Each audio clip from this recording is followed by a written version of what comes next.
Hey everybody, welcome to another episode of Reviewing Comics with me, your host, Alexander Turbin. Today we're going to be going over another Blair Witch comic. It's Blair Witch Dark Testaments from Image Comics that came out in 2000. But before we get into that, I'd like to show you some of my own stuff. This is Random Access.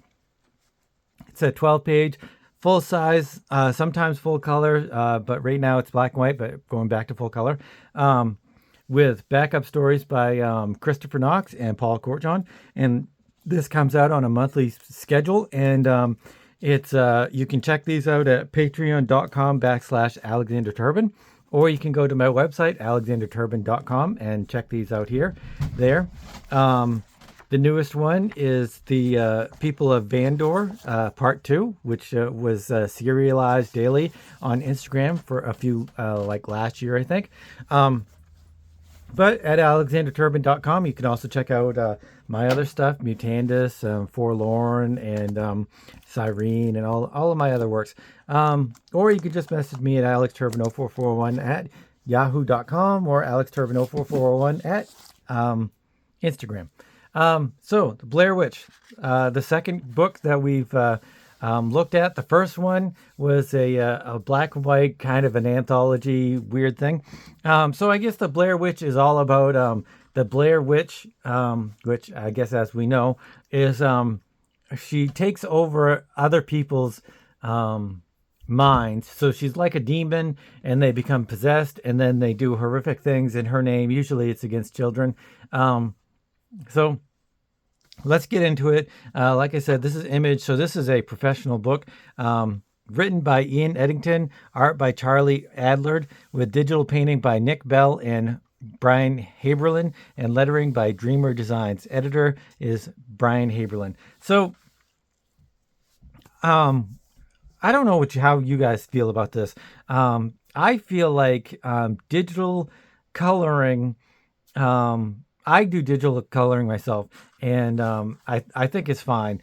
But there's something about the process of, like, this coloring looks watercolor to me. So if you do digitally watercoloring, is that any different in your mind than physical watercoloring? For me, it just kind of feels like it is different. I mean, I know it's not different when I look at it. Like, if I looked at this, I would have been like, oh, somebody used ink tones and some watercolors and some, Dr. P.H. Martins and stuff, and they went to town and they did a great job. But since it's all digital, for me, it's a little bit lessened. Maybe that's just me. Let me know what you guys think about that. But so let's get into this. It's 1986, and there's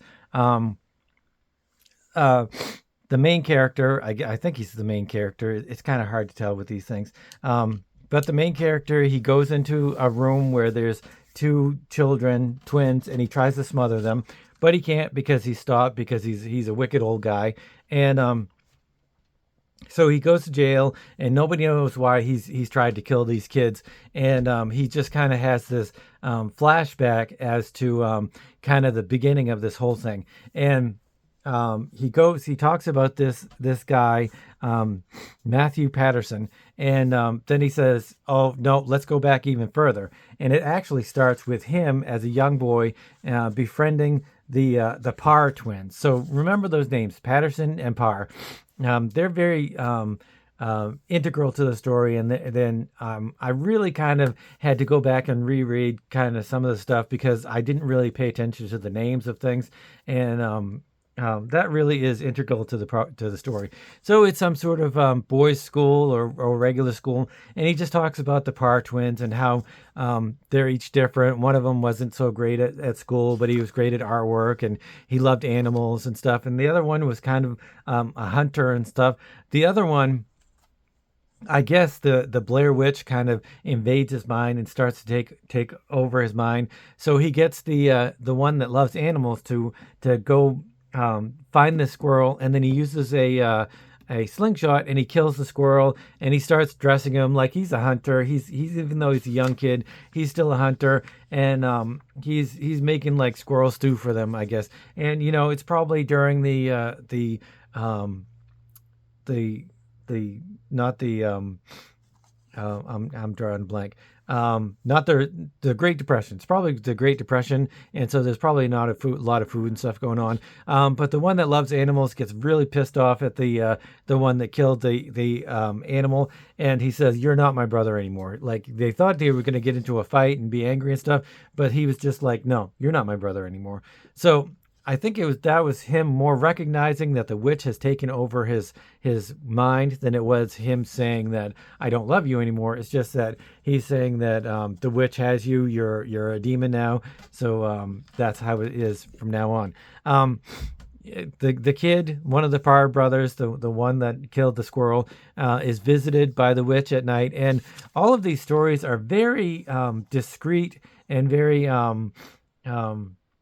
how would you say, it's not overt. It's not overt. Like you don't see big pictures of the witch. She's always in shadow. She's always kind of in a hushed tones. And that's really a great thing, because if you're being possessed by a demon or a witch or whatever, I would think that it's not going to be, and if it's in reality, I mean, I personally don't believe in any of that kind of stuff, but some people do, or a lot of people do. And I think that that's really what it would be like. It wouldn't be so overt. It would be something, quiet and something that you wouldn't really notice really a lot. And then it goes to school, and the two boys they stay away from everybody, and they don't want to have anything to do with anybody, because one of them isn't his brother anymore, but he still cares about him, and his mind's being taken over by the witch. So this is Patterson, Patterson. He's integral to the story. He sees the boys. He sees this one in particular, the one that's being controlled by the witch, and beats the hell out of him. And he beats the hell out of him. He's thrown in jail, and but the boy who got beat up, he doesn't. He's looking for some revenge. He wants to make Patterson pay for fighting him. For beating him up, not fighting him. But then it says, unlike other towns, though, our tales weren't done yet. They still had teeth, and they were about to take a bite out of Matthew Patterson. So Patterson's in jail. He's thrown up. I think he's the town drunk, maybe, although he has a daughter and wife. So he's coughing up stuff, or maybe he's just sick. He's coughing up a tooth, and it's a baby tooth, and or it's a small tooth. So I don't know if it's supposed to be him, not him, the Parr boy, or it's supposed to be the her, which is his daughter. She's has some sort of something wrong with her, and they take her to the hospital, and they try to help her as best they can. And while he's in the jail, I guess she dies, and they say that I'm really sorry, but she had some kind of obstruction in her chest or in his stomach, and that killed her. And it looks to me like it's the Blair Witch sigil, which is kind of scary, I guess, because that's one of the scary parts of the Blair Witch, is the actual sigil of the Blair Witch, which is, I think, pretty cool. And then a whole bunch of people bring stuff to the Patterson family, and they say that he's very sorry and stuff. And then it goes from him, the main character, is going to see the two boys. Rustin, I think, is the one that got beat up, and she says the father has taken them out to hunting, and the father actually kills the boy. I don't know if he was taken over by the Blair Witch, or he just wants to save the boy. The Blair Witch always has like characters, or the stories that are not from the movie anyway. They always have characters that want to save the person being possessed by the Blair Witch by killing them. That happened in the previous stories that we looked at, and so he was trying to save his son by killing him and getting rid of the Blair Witch creature. I think it's the son that was possessed by the demon, or it was the other one. And I'm still not. I'm not entirely sure about that. Like I said, a lot of this is. It's a lot of. It's hard to understand. I had to go back and reread a few things. You really have to concentrate on following exactly who was talking to who and what character is what. Um, because it goes back further, I guess, where he tried to have kids. Him and his wife Patterson tried to have kids, but they couldn't, or she died. The child died, so he brought her to him to or the child to the witch and left him it as a sacrifice to get another live child. So I think that's where the Parr boys come from. So I think that's the father there. And so he knew what he did, and he knew what was kind of was going to happen, and he knew that one of the sons was possessed, and he was kind of taking responsibility for that. Um, it goes flash forwards a little bit to the main character. I can't remember what his name is. That tried to kill the twins in the beginning. But he's back at the town, and he sees Ruskin, and he sees Mr. Patterson, and Mr. Patterson's going to try to kill the kid again. I guess this is the one that was demonic. It was the other one that wasn't demonic. Not sure why the father killed the non-demonic one, or maybe they were supposed to both be demonic. But it's kind of iffy because it really makes it sound like one of them is good and one of them is bad, and the other one knows that the other one is demonic. But it really, the father killing the good one doesn't really make a whole lot of sense. So Patterson freezes, he can't move, kind of like the previous storyline that we saw where the hunters were, or the rescue party was trying to find that little girl, and they all got frozen in their tracks, and she cut them up. This is basically the same thing, only he's frozen in his tracks, and he gets mowed down by a car. Years later, it goes back to the main character and the things that have happened in his life. He went to university. He went to war. He had some shrapnel put in him. He became a teacher, and then years later, he finds Mr. Patterson, and he's old and stuff. And he says that he's done. I can't remember whether it's um, Rustin. It was Rustin, the father. No, not the father. Rustin, the kid, the demonically possessed one. I don't know. I'm a little bit confused by this. So he says, Rustin says, I'm finally finished. So he's not sure what he means, but I think it means that this is the demonically possessed one. I think he killed a bunch of kids and buried them in the basement, just like all Blair Witch characters do. And then it flash forwards to the main character and why he was trying to kill the two twins, because they were having the demonic. I think they were Ruskin kids, children of the original Ruskin twin. So it was going to keep progenitoring Ruskin twin, and that was all made by the Blair Witch. I'm pretty sure, and it was supposed to just keep propagating and going through. So he was trying to kill the new sets of twins that he thought were going to become vessels of the witch or whatever, and become killers. So he's in jail, and basically it ends with I can't tell whether that's Ruskin or the witch or what, but he's going to have a final visit from whoever this is. I'm not sure if it's supposed to be Ruskin or Patterson or the witch. I think it's supposed to be the witch. And so the sheriff turns the light off and for the prisoner to go to sleep, and I guess the prisoner dies. So it says a very special class reunion. So that must be Ruskin.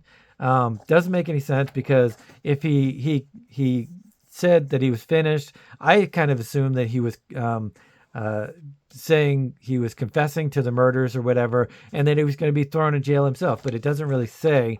And so it just kind of alludes to stuff. And that's basically it. And there's a bunch of advertisements and stuff.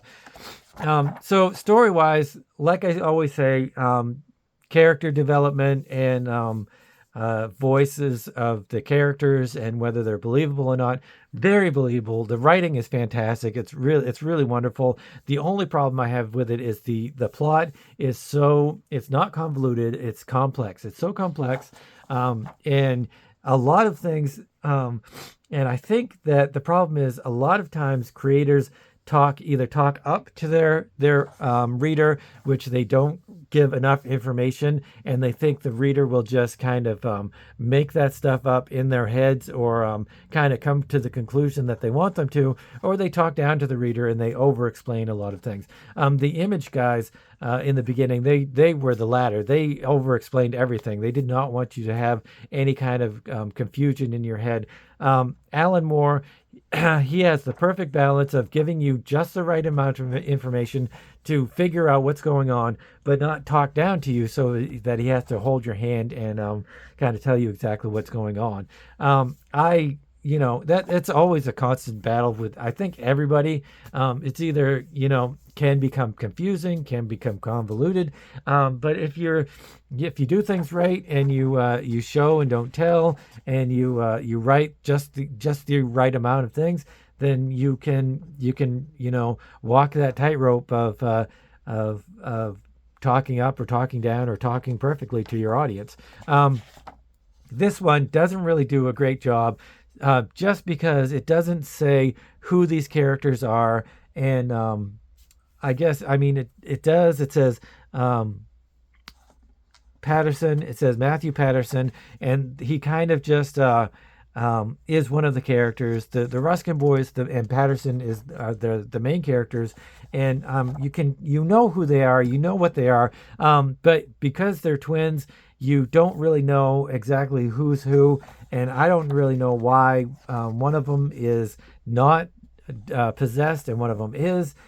So I became really confused towards the end, because it wasn't explained who is who specifically and why these things happened. I guess if they had explained, one of them was good and one of them was trying to be a good person or whatever and save his brother, or if they were just both being possessed. It doesn't really explain. If they just explained that a little bit more, I think I would have been a lot less confused and stuffed by the story, because that is a huge part of it. But Patterson, that is also another confusing part.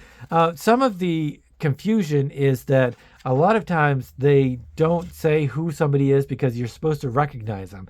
And Mr. Patterson, he's town drunk or whatever, but does he start out as the town drunk? I mean, he has a wife and daughter, and so it doesn't really make a lot of sense that he is the town drunk. Usually the town drunk is a loner and single and all that stuff. But it doesn't really make a lot of sense. But you can kind of tell who he is, so it's kind of hard to say. And they could have had a little bit more description on who exactly these characters were and what they were doing. So I did really like the writing. I did really like the story. I really liked the plot, and I did really like the dialogue. So I really enjoyed it. I don't think this is a limited series or anything like that, or a series or anything, because it's a self-contained story. So I don't think there's anything after this. As for the art is very good. Like I said, I have a problem with the digital coloring because it looks so painterly. Maybe that's stupid. Let me know in the comments if you agree or disagree. But or whether you think it's process or end product is most important. I kind of think it's a mixture of the two. But the art is very good. He's got really great close-ups. All of his characters kind of have differentiated. You know who they are. But it's very difficult because it's the 30s or whatever, 20s, 30s, 40s, and they're all dressed very the same. And there's little kids. This guy does a really good job sometimes and a really not very great job sometimes. This, not really a fan of this. I like this panel, the two or 3 boys together. I like this panel. I love this panel. So sometimes he's really spot on drawing children. It is incredibly hard to draw children. I am not giving this artist a hard time at all because, he does do some really great job at some of the panels where it's showing the children. And some of the times, some of the panels, it's not so great. Here in particular, these two are particular. I mean, the heads are supposed to be big because they're kids, but it just kind of is a little wonky. And I completely understand what he's trying to do and why he's trying to do it. But it just comes out a little bit off. And there's absolutely nothing wrong with that because the other panels, the other pages, they're perfectly fine. And it's just a few of these individual here, these are a little bit off. It's so difficult to do children. Like I said, I'm not going to give anybody grief for not being able to draw children perfectly because it's nearly impossible. This is probably the most egregious one where it's a big head on a little body, and it is what it is. And he did his best. When I draw children, I do my best. Everybody's trying to do their best when I'm drawing kids because it's so difficult that you really try to get it as best as you can, but it just simply falls flat a lot of times. But everything else is really nice. I love the panel layout. I never had to go back and reread anything because of the art and the narrative art. It was the story and the plot that I had to go back and reread a few times because simply the plot was very complex and stuff. And I didn't know who was who. But I'm losing my voice. I've been sick for the last few days, so that's why this video is actually a little bit late. But I'm going to actually do another one tomorrow and then maybe Friday because I think I'm going to go into a 3 video week run series or whatever. But that's it for now. I'm going to give this a quick review. I'm going to give this an 8 just because I was confused, and that's basically it. If I'm confused, then I'm not going to really try to find more books by it. So I'm going to give Blair Witch Dark Testaments an 8, and let me know if you guys have read these or whatever, and let me know what you think. And I will talk to you guys later, and thanks for watching, and keep on creating.